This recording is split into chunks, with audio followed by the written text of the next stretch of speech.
आदाब दोस्तों, मैं हूं शहजाद आलम बरनी। आप देख रहे हैं द बरनी शो। आज हम अपने शो में जो मुद्दा लेकर के आए हैं वो मुद्दा न्यूज़ 18 इंडिया के एंकर अमीश देवगन से जुड़ा हुआ है।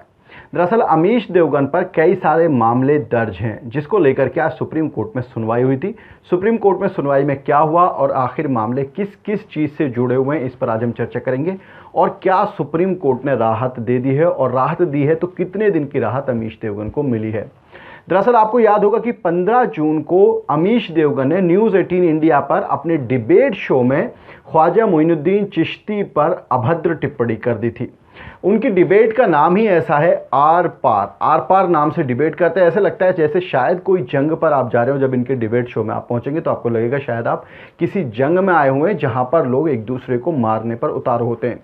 उसी के दौरान इतने उतावले हो गए अमीश देवगन कि उन्होंने ख्वाजा मोइनुद्दीन चिश्ती को एक नहीं बल्कि कई बार लुटेरा चिश्ती कह डाला, जिसके बाद उन पर देश भर में अलग अलग जगह पर एफआईआर दर्ज हुए। जिन मामलों में एफआईआर दर्ज हुए थे पहले वो आपको बताते हैं, फिर बताएंगे आज सुप्रीम कोर्ट में सुनवाई में क्या हुआ था।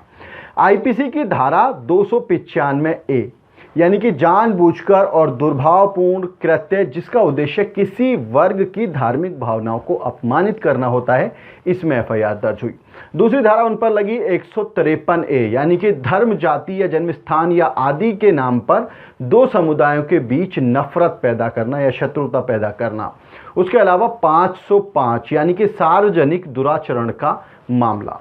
तो ये एक और धारा उन पर लगी थी। ये 4 धाराएं मिला करके उन पर एफआईआर दर्ज हुई। अलग अलग जगहों पर ये एफआईआर दर्ज हुई थी, जिसको लेकर के पिछले 15 जून से ही ये मांग चल रही थी कि अमीश देवगन को अरेस्ट होना चाहिए। अब इसी सिलसिले में अमीश देवगन सुप्रीम कोर्ट पहुंच गए, जहां पर उनके वकील सिद्धार्थ लूथरा ने ये मांग की कि अमीश देवगन के ऊपर जितनी भी एफआईआर दर्ज की गई हैं वो एफआईआर खत्म होनी चाहिए, वो एफआईआर रद्द होनी चाहिए।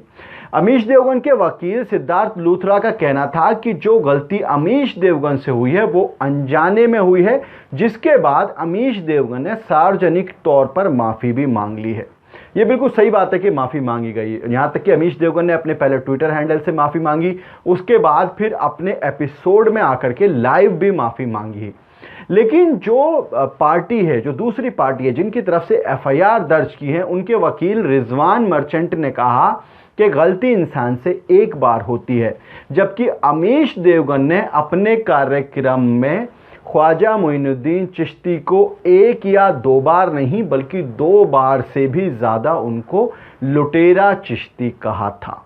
अब सवाल ये बनता है कि गलती अगर एक बार, जैसा कि उनके जो अमीश देवगन के वकील थे सिद्धार्थ लूथरा, उन्होंने कहा कि वो ज़बान फिसलने का मामला था, एंकर से गलती हो जाती है, ज़बान फिसलने पर आप किसी पर एफआईआर दर्ज नहीं कर सकते हैं, जिसके लिए उन्होंने सार्वजनिक तौर पर माफ़ी भी मांग ली। लेकिन विपक्ष के जो वकील हैं रिजवान मर्चेंट, उनका ये कहना है कि ज़बान फिसल सकती है किसी की 1 बार या 2 बार, लेकिन अगर कोई व्यक्ति बार बार किसी को लुटेरा चिश्ती कह रहा है तो इसका मतलब ये ज़बान फिसलना नहीं है।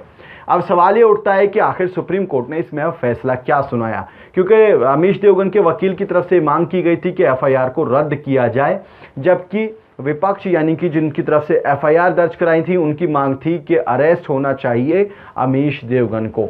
अब इस मामले में सुप्रीम कोर्ट ने 8 जुलाई तक के लिए एक नोटिस जारी कर दिया है, जिसमें अमीश देवगन से जवाब मांगा गया है कि एफआईआर क्यों दर्ज नहीं होनी चाहिए, और दूसरी तरफ ये भी कहा गया है कि 8 जुलाई तक अमीश देवगन के खिलाफ ना तो कोई जांच होगी और ना ही कोई कठोर कार्रवाई अमीश देवगन के खिलाफ की जाएगी। इसका मतलब यह है कि सुप्रीम कोर्ट ने कहीं ना कहीं अगर देखा जाए तो अमीश देवगन को राहत दे दी है।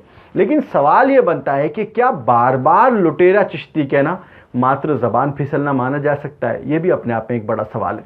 या फिर इस तरह के एंकर जिनके शब्दों की वजह से 2 समाजों के बीच शत्रुता बढ़ती है, उन पर रोक लग जानी चाहिए।